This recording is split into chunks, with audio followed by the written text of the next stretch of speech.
Oke, sekarang saatnya kami hadirkan isu utama di Apa Kabar Indonesia Pagi ini mengenai status atau kasus perkembangan kasus dari mantan-mantan Syahrul Yassin Limpo. Semalam sudah dijemput paksa, tapi dalam kasus tersebut juga muncul peristiwa adanya dugaan pemeriksaan terhadap Syahrul Yassin Limpo. Keduanya statusnya ini sudah naik ke penyidikan, baik di KPK maupun di kepolisian. Nah, diskusi ini akan dipandu oleh rekan kami, ada Vena Kintan langsung dari halte bus Transjakarta Bundaran HI.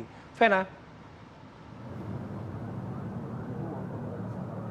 Baik, terima kasih Bayu Andrianto, Maria Segaf dan juga pemirsa. Sebelum kita mulai diskusi bersama dengan sejumlah narasumber, saya hadirkan informasi untuk Anda terlebih dahulu di mana mantan Menteri Pertanian Syahrul Yassin Limpo nampaknya ini tidak dapat lagi berkelit dari jeratan hukum usai Komisi Pemberantasan Korupsi atau KPK menetapkan sebagai tersangka.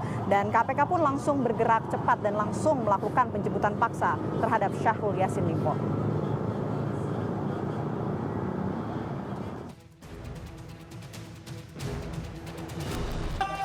Mantan Menteri Pertanian Syahrul Yassin Limpo tampaknya tak dapat lagi berkelit dari jeratan hukum usai Komisi Pemberantasan Korupsi KPK menetapkannya sebagai tersangka.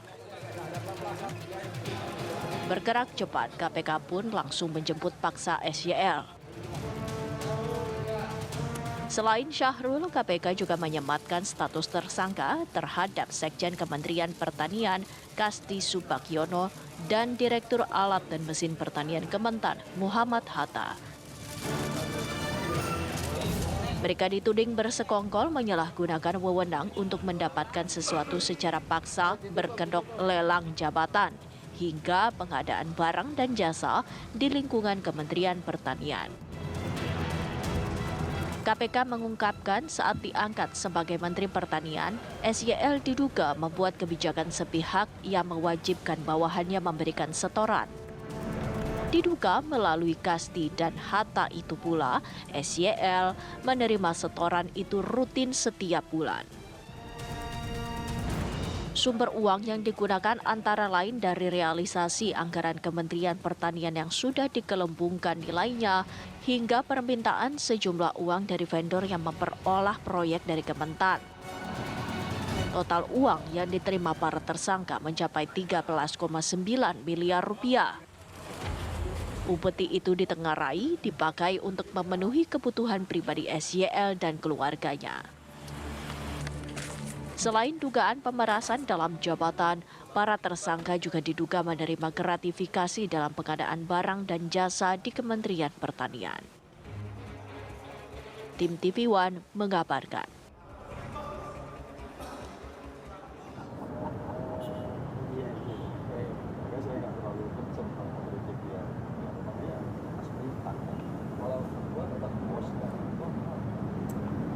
Ya, pemirsa, kita akan langsung bahas mengenai hal ini bersama dengan sejumlah narasumber yang sudah hadir bersama saya di halte Transjakarta Bundaran HI.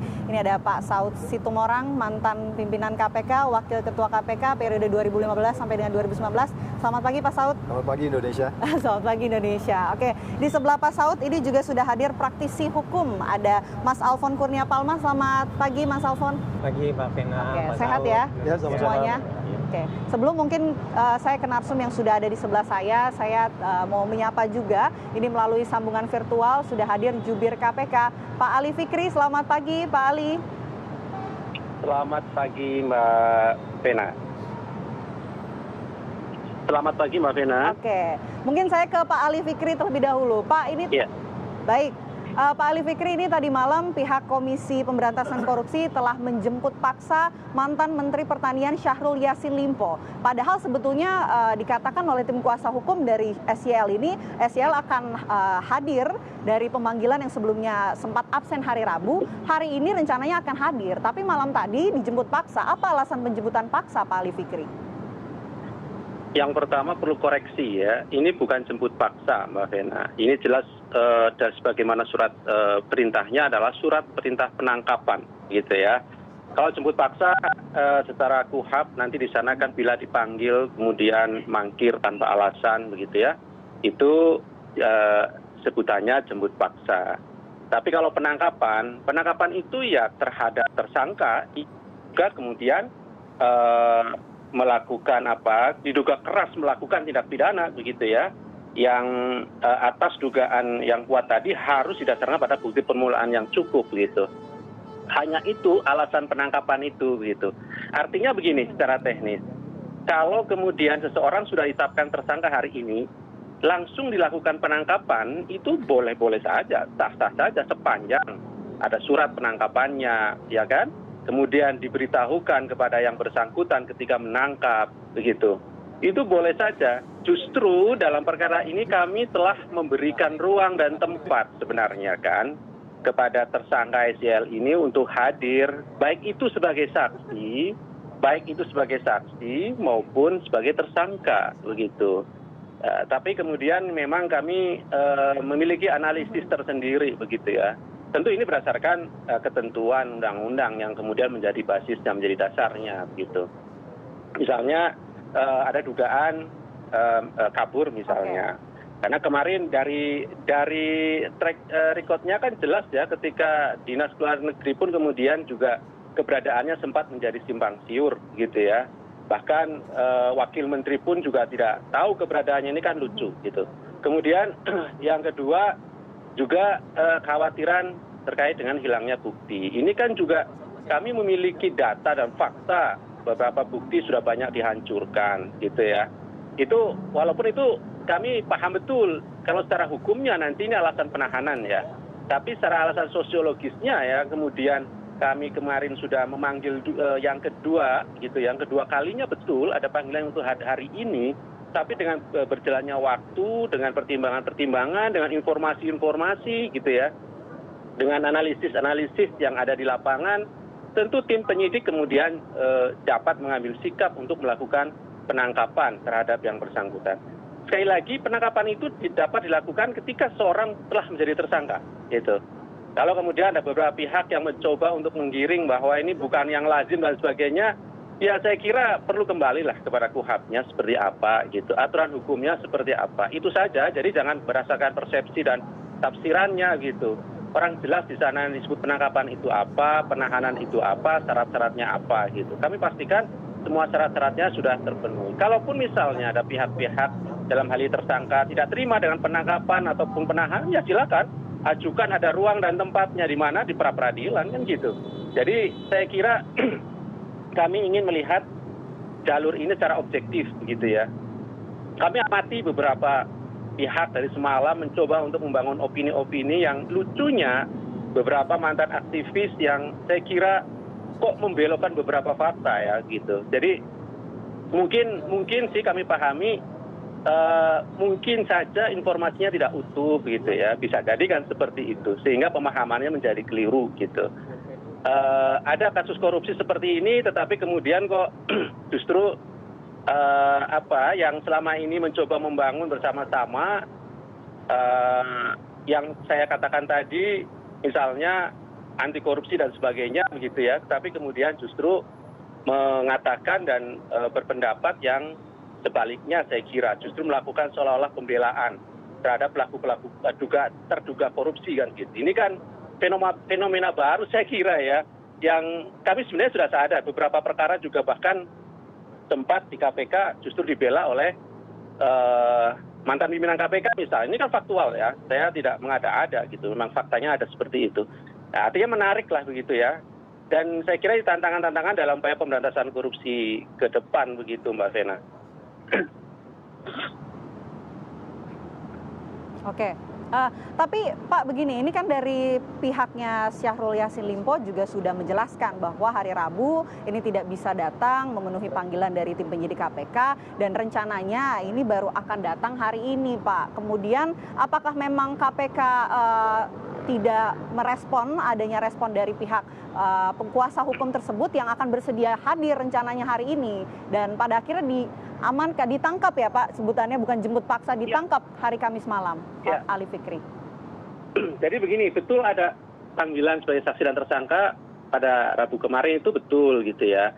Dan kami menerima konfirmasi itu, alasan kemanusiaan. Kami hargai itu, kami beri waktu. Malamnya tapi kan sudah di Jakarta begitu ya. Artinya urusan sudah selesai itu.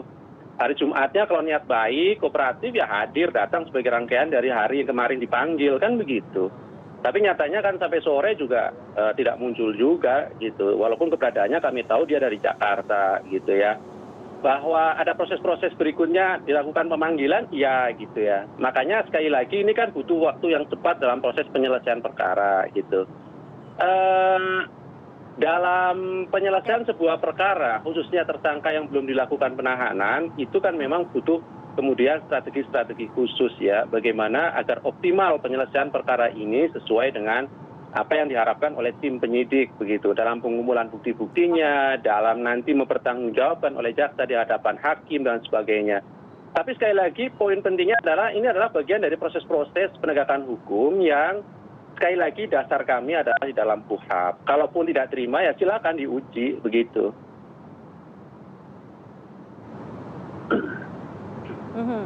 Oke, tadi juga di awal mungkin Pak Ali Fikri sempat menyinggung bahwa ada kekhawatiran lah, indikasi bahwa bisa jadi SYL ini melarikan diri, Pak. Memang terlihatkah indikasi bahwa SYL akan melarikan diri sampai saat ini?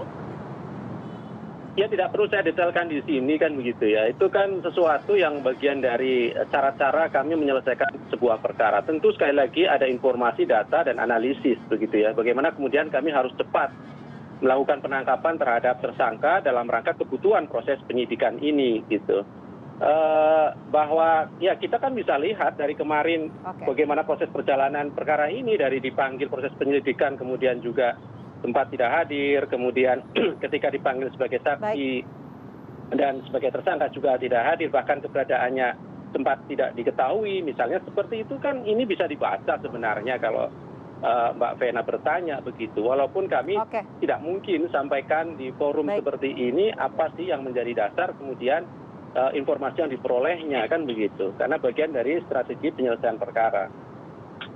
Oke.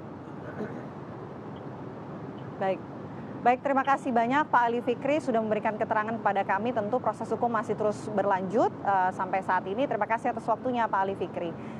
Dan pemirsa, usai jeda kami ajak Anda untuk membahas lebih lanjut bersama dengan kedua narasumber yang sudah tadi saya perkenalkan, ada Pak Saud dan juga ada Mas Alfon. Usai jeda, Apa Kabar Indonesia Pagi akan kembali untuk Anda sesaat lagi.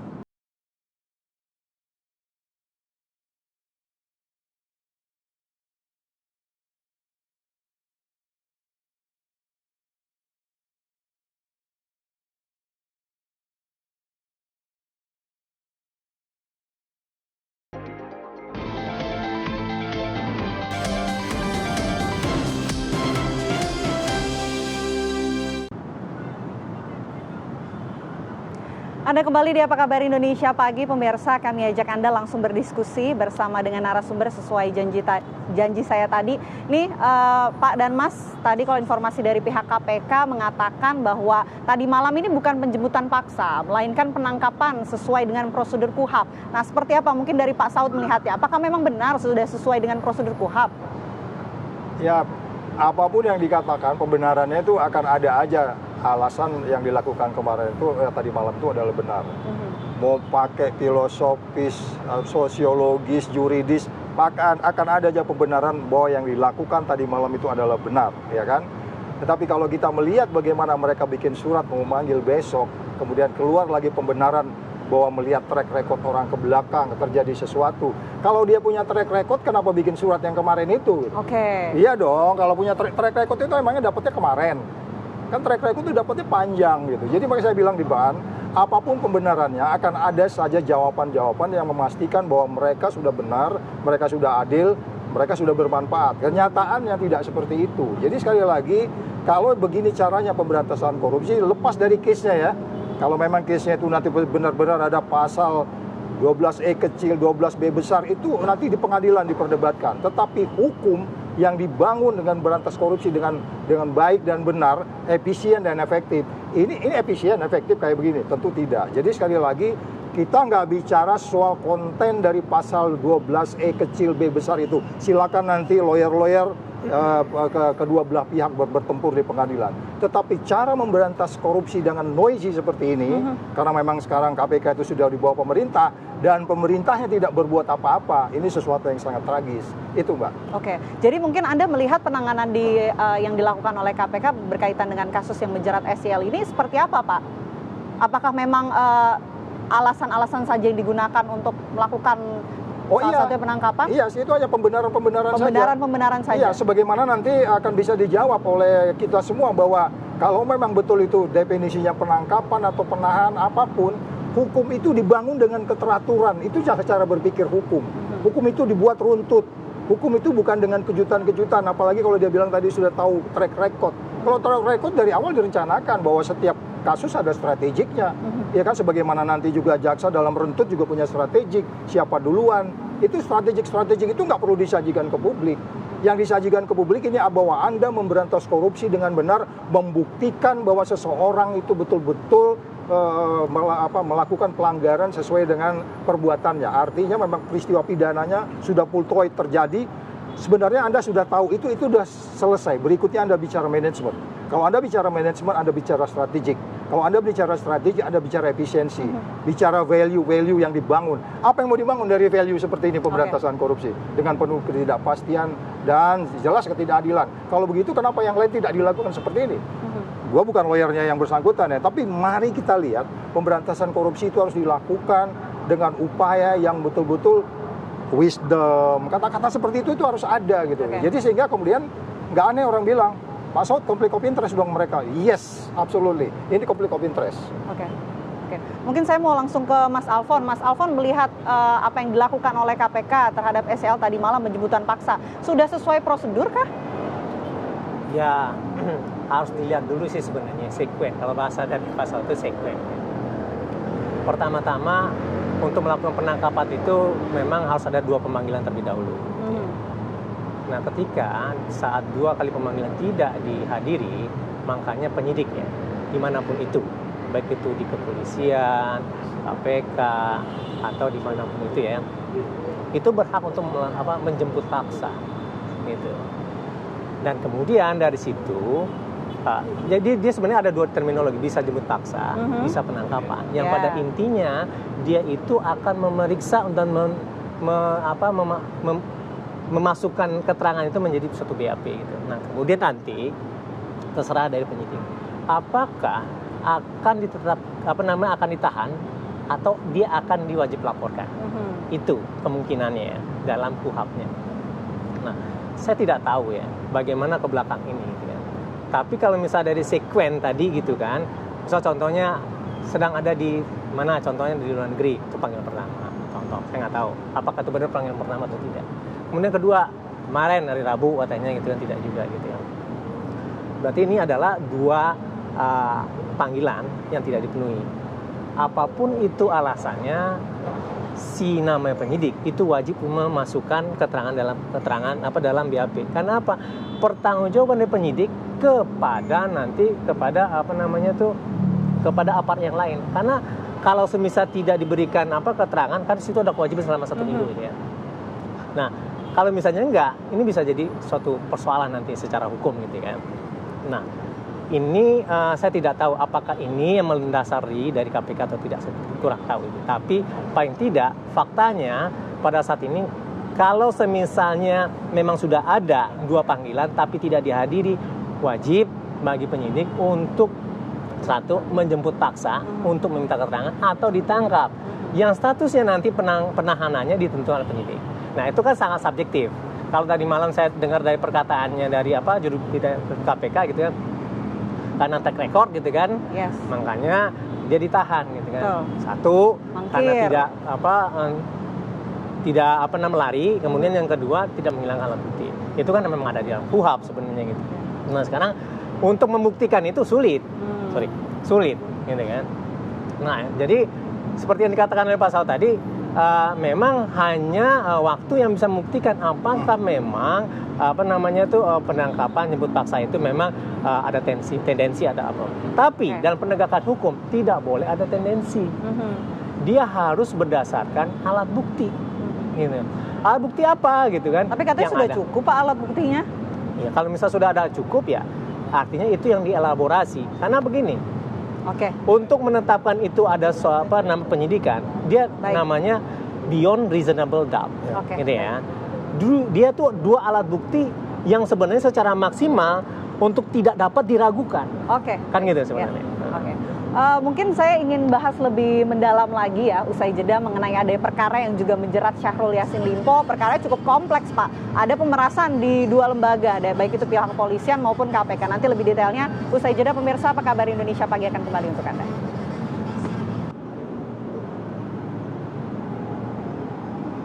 Kita akan lanjutkan diskusi kita pagi hari ini yang nampaknya semakin cerah ya. Mudah-mudahan topik kita ini tidak semakin panas, Bapak-bapak.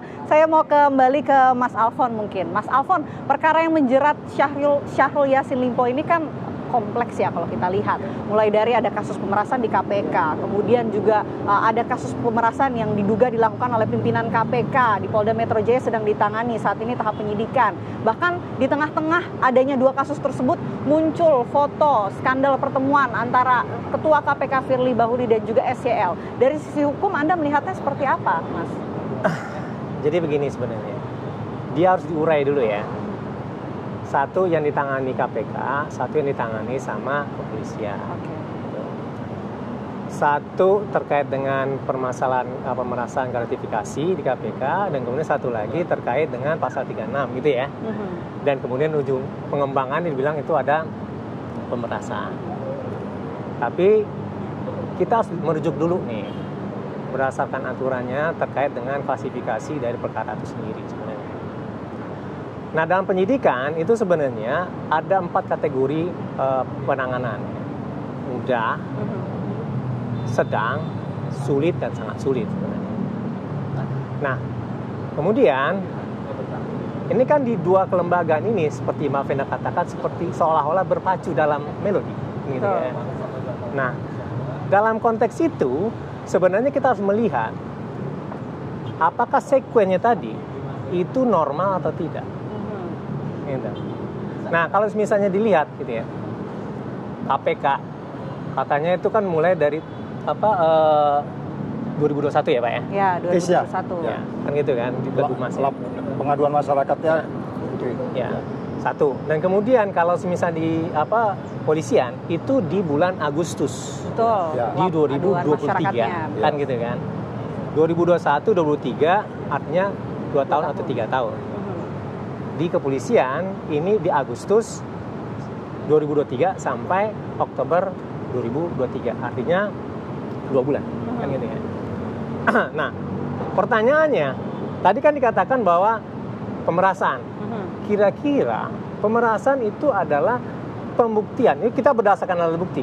Untuk membuktikan pemerasan itu mudah atau sulit gitu kan? Menurut saya itu sulit. Oke. Kan gitu kan? Itu makanya harus ditemukan dulu. Paling tidak itu tentang aliran dana. Kalau misalnya itu dia tidak secara cash. Kalau cash ya susah lagi gitu kan. Itu untuk dicarikan apa sih alat buktinya dan barang buktinya gitu kan. Nah, sekarang untuk bisa mengatakan di kepolisian itu bahwa adanya pemerasan gitu kan, itu sulit. Bahkan sangat sulit gitu kan. Oke. Jangka waktu 2 bulan itu merupakan suatu langkah yang fantastis menurut saya. Cukup cepat. Cepat ya. Tapi di dalam sekuen itu dan fragmen itu gitu kan muncullah foto. Oke. Begitu kan? Pertanyaan saya gitu kan, foto ini apa nih? Kan gitu kan? Maksudnya apa? Tidak hanya maksud gitu kan. Ini barang bukti atau bukan nih? Oke. Ini alat bukti atau bukan nih? Karena dia akan menentukan terkait dengan pasal 36. Ya. Kan gitu. Kalau dia barang bukti, kok bisa keluar itu barang? Gitu. Kalau bisa keluar gitu kan, pertanyaannya, apakah barang ini sebagai barang elektronik gitu kan, itu sama yang dimiliki oleh penyidik atau tidak? Kalau misalnya sama gitu kan, bisa gugur itu perkara. Kenapa? Karena didapatnya gitu ya, atau penetapan penyidikannya gitu kan, tidak berdasarkan alat bukti yang sah. Begitu. Nah, ini akibat hukum. Kalau semisalnya ya kita ingin menetapkan proses penyidikan tidak berdasarkan beyond reasonable doubt. Oke. dia tidak berdasarkan bukti-bukti yang tidak diragukan. Dia tidak berdasarkan bukti-bukti yang sah. Gitu. Oke. Karena penetapan dari penyidikan itu berdasarkan penyidikan yang alat pengumpulan adalah bukti yang sah. Begitu juga penyelidikan. Tadi kan 2 bulan gitu kan. Penyelidikan berapa lama? Sprint lidik, sprindik, kan? Kemudian penetapan tersangka. Sprint lidik itu menemukan dugaan dugaan peristiwa pidana. Dik ditemukan orang yang belum ditemukan. Nah sekarang ketika muncul foto itu gitu kan, orang bertanya, itu bulan November Oktober ya Pak ya? Ya. Di bulan Oktober. Kenapa itu muncul? Dan siapa yang memunculkan itu gitu kan? Dan untuk apa? Baru pertanyaan Mbak. Tujuannya apa munculnya apa? Kalau dugaan saya jadinya untuk memudahkan pasal 36. Kan gitu jadinya kan. Nah, ini yang sebenarnya harus dikaji secara hukum terkait dengan kok muncul. Karena gini Mbak, penegakan hukum itu tidak berdasarkan muncul masyarakat menilai dan masyarakat mengakui, tidak. Dia muncul dari suatu objektivitas dari alat bukti untuk ditentukan nanti di pengadilan. Itu kira-kira. Saya mau langsung ke Pak Saud. Pak Saud, ini ada pimpinan KPK yang juga terjerat, sudah naik ke tahap penyidikan atas dugaan kasus pemerasan, dan foto yang ada bersama dengan SEL ini ada Ketua KPK Firly Bahuri juga, Pak. Ya, ya. Ya, jadi kembali lagi pertanyaannya adalah potongan-potongan informasi yang muncul di sekuensi itu akan memunculkan berbagai macam anggapan, itu sudah pasti. Tetapi kalau kita mengatakan bahwa Polda Metro Jaya juga bergerak dari pengaduan masyarakat, kan disebutnya begitu. Nah, ini kan pengaduan masyarakat ini tentunya pasti dilengkapi oleh bukti-bukti. Jadi foto itu bisa jadi sudah dilampirkan juga waktu pengaduan itu. Bisa jadi. Jadi dilampirkan. Jadi foto itu bisa juga dibukti diperoleh sehingga kemudian mereka yakin dengan penyelidikan di pasal 36. Jadi sekali lagi persoalannya menurut saya ini memang menarik kasus case ini, tapi dia menjadi noisy, ruwet. Katakan karena memang kalau kita bicara ini peperangan ya, saya mengulangi lagi, kalau kita bicara peperangan, center of gravity-nya itu di KPK-nya gitu loh. Jadi Anda harus hajar KPK-nya dulu gitu. Jadi karena ini kan badan yang paling tinggi pemberantasan korupsi. Jadi saya bilang speed-nya di kepolisiannya harus lebih cepat. Karena ini kalau kita katakan peperangan, musuh utamanya itu sekarang itu pemberantasan korupsi itu di KPK loh. Oh iya, semua orang mengakui itu. Jadi Anda harus percepat center gravity-nya peperangan ini. Kalau ini kan battle aja nih. Nanti menang di sini, menang di sini, menang di situ, kalah di sini. Ini senternya itu di sana, itu harus dibenahi. Jadi kita minta Polri harus segera cepat. Jadi bukan maksudnya berpacu dalam melodi, tetapi kalau kita sepakat memberantas korupsi itu adalah extraordinary crime, which is itu ada di pimpinannya, kita berharap Polri Anda harus lakukan extraordinary effort, extraordinary cepat. Saya pikir itu yang akan bisa, sehingga publik tersajikan, oh ini loh, memang SCL harus dibuktikan dia di pengadilan, kemudian pada bagian lain kasus ini harus dibuktikan di pengadilan. Jadi sekali lagi, ini kan edukasi ke publik, ini kan kepercayaan terhadap pemerintah, ya, dan ini kepercayaan terhadap indeks persepsi korupsi, yang saya pikir ya akan turun deh, ya, ya. Baik, menarik sekali diskusi kita kali ini. Sayang sekali waktunya terbatas, Bapak. Tapi nanti kita akan diskusi lebih lanjut setelah program ini mungkin ya, kita lanjutkan diskusinya. Sementara saya kembalikan terlebih dahulu kepada Bayu Andrianto dan juga Maria Segaf di studio. Jadi kurasa. Ya, terima kasih Pak Ginta, pembahasannya luar biasa menarik, dan kita masih akan tunggu bagaimana nanti hasil penyelidikan dari kasus baik pemerasan di Polda terhadap SCL maupun juga di KPK ya. Terima kasih Vena.